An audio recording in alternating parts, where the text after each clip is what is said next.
કારણ કે બહુ અનુભવો કરાવે. મુંજા તો ન હા અમે બેઠા થઈ અને હું એટલું કહી દઉં, કોઈક નાના માણાનું ઘર હોય ને ભાઈ, નાના માણાનું ઘરને તમને ખબર હોય ને કે દીકરીનો પ્રસંગ છે, મારો બાપ ભલે તમારે બોલવાય વ્યવહાર ન હોય, ખાલી એના ઉંબરે જઈને એટલું કહેજો કે ભાઈ મુંજા તો નહીં, કાંઈ જરૂર હોય તો તાર ભાભીને કહેજે, ઘેરે કાંઈ પણ સામાન હોય, 2-5 મહેમાન હોય પથારીને હુવરાવાનું હોય તો કહેજે. તમે આટલું કહી દેવો ને તો એને અંદરથી હરમત આવી જાય, ભલે કોઈ ન હોય પણ બાજુવાળો તો હારે છે, પણ આપણે બાજુવાળા હારે સારું ન હોય.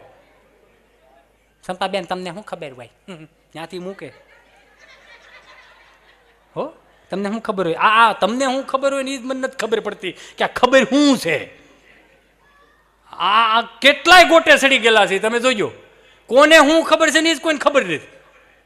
નકર હું આમ નીકળવું મારે બજારમાં બારું, એટલે 70 વર્ષના માજી આમ પગની આંટી ચડાવી, આમ વાળ વળે, આમ 2 ઓવારું પાપડ વણે. શાળાનો ટાઈમ હતો, ઝીણો ઝીણો તડકોલિયો મીઠો લેતા હતા, પાપડ વણતા હતા ને દાંતિયામાં ઘૂસ કાઢીને વાઇટકામ બોલીને સાઈડમાં મૂકતા જાય. એટલે મને નવીનતા લાગી દાદા, એટલે મેં જઈને કીધું, મેં કીધું બા જય શ્રી કૃષ્ણ. કે જય શ્રી કૃષ્ણ આય બટા. મેં કીધું બા તમે આ ઘૂસ કાઢો છો, આ ઘૂસની ફીંડલી વાળી વાઇટકામ બોલીને સાઈડમાં મૂકો છો, આ છે હું? જોજો આપણી બુદ્ધિ આવી ન હાલે. મને કે બટા ધોળા વાળા છે ને તો કાળા કરીને મૂકી દઉં છું. તો મેં તો કાળા શું લેવાનું કરો છો? આવા ખરી ગયેલા વાળને કચરામાં નાખી દે, રોયા તને ન ખબર હોય 100 રૂપિયા 100 ગ્રામ વેચાઈ જાય છે.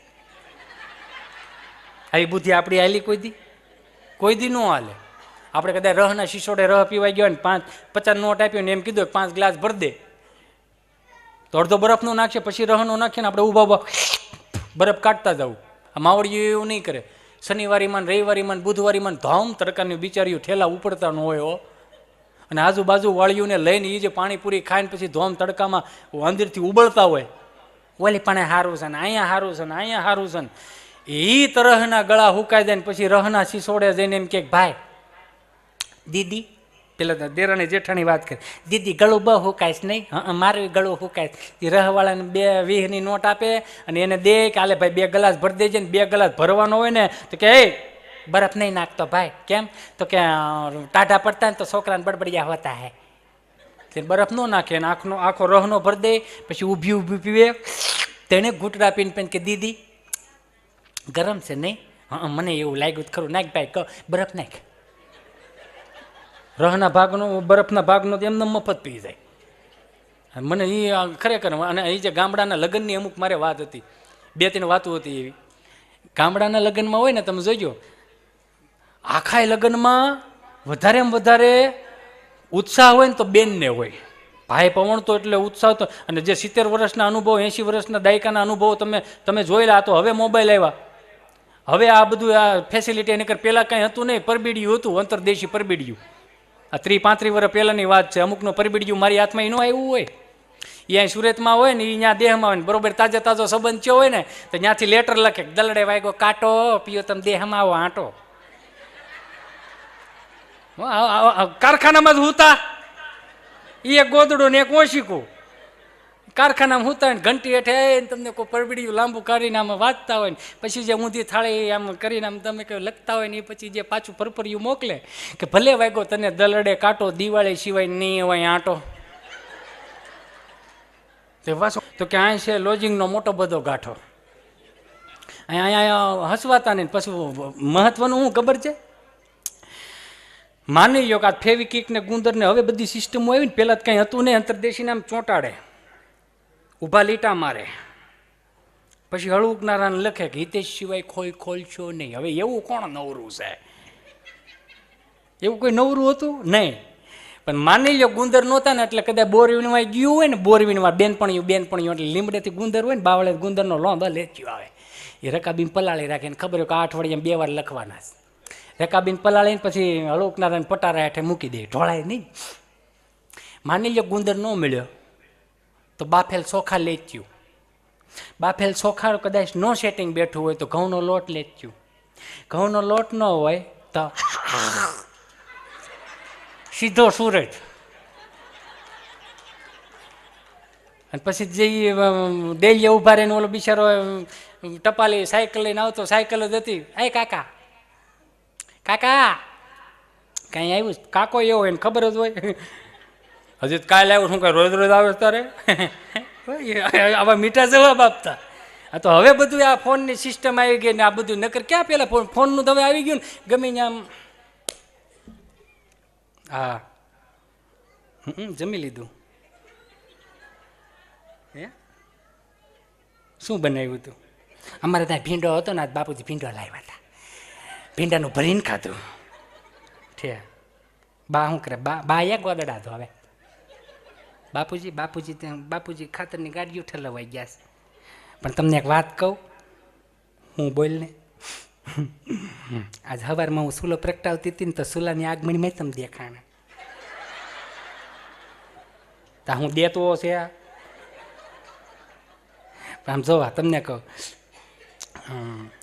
વાડીએ કપડાં ધોતી હતી ને તો એ વાડીએ કપડાં ઓલા ફીણાવાળા ને તો ફીણામાં તમે દેખાણા.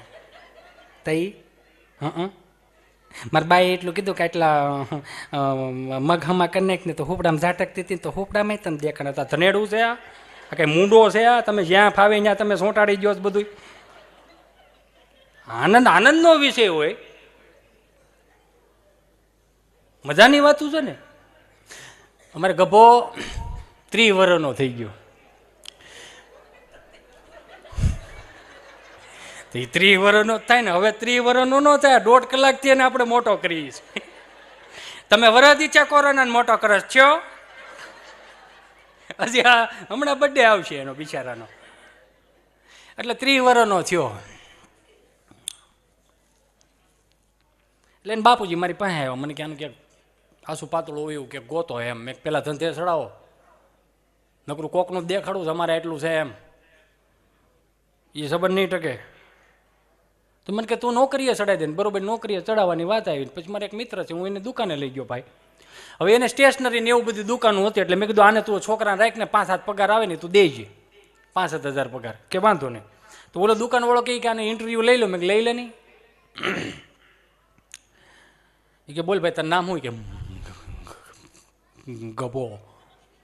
તો એની જેવો કોઈક દુકાનમાં કોઈક બીજું હોય છે. તો એ આવ્યો, મારું નામે ગભો છે, આપણે બે હરખા. અમારી વાળો ગભો કહે કે બે હરખા નથી. કેમ? કે મારે 2 ગ આવે, તારે 4 ગ આવે. ગ ગણી લીધા. તો કે હાલે આ 5,000 રૂપિયા કાલથી તું આવતો જાય છે. પણ એ કે ગભો કહે કે 5,000 રૂમ નો હાલે હો. તો કે પણ હાલે આ ગીતાજી 5 ને 5 રામાયણ, તું આનું સેલિંગ કરતો હોય, તારા સેલિંગ ઉપરથી મને ખબર પડે કે તારો કેટલો પગાર નક્કી કરવો. કે એમ? કે હા, કોઠા હોય વાળા તો હોય જ ગુજરાતી. ગયો ને 1 વાગે ગયો તો 2 વાગે પાછો આવ્યો. એ કે લાવો ગીતાજી રામાયણ. તો કે ઓલું ક્યાં? તો કે એનું સેલિંગ કરી નાખ્યું. હા એનો હિસાબ. તો કે પણ અમે આખો દી દુકાન ખોલીને બે એક રામાયણ વાળો કે ગીતાજી વાળો આવતો નથી, તું કઈ રીતે સેલિંગ કરીએ? કાઠિયાવાડીની મોનોપોલી. હવે મોનોપોલી તો આપણે ક્યાંય રહેવા જ નથી દીધી. હે નહીં ક્યાંય મોનોપોલી રહેવા દીધી હોય કયો ને. મોનોપોલીને દીકરો થાય. એ કે ભાઈ 12,000 પગાર નક્કી કરી દો વાલ. પણ મોનોપોલી શું છે? એ કે કહું 1 થી 4 હોતા હોય બધા. તો કે હા, કે 4 માળની બિલ્ડિંગમાં ચડીને બેરડોલ દબાવ્યો, દરવાજો ખુલ્યો. શું છે ભાઈ? મેં એને ખાલી એટલું જ કીધું કે ગીતાજી છે, રામાયણ છે. વાંચવાનું ચાલુ કરું કે લેવી છે?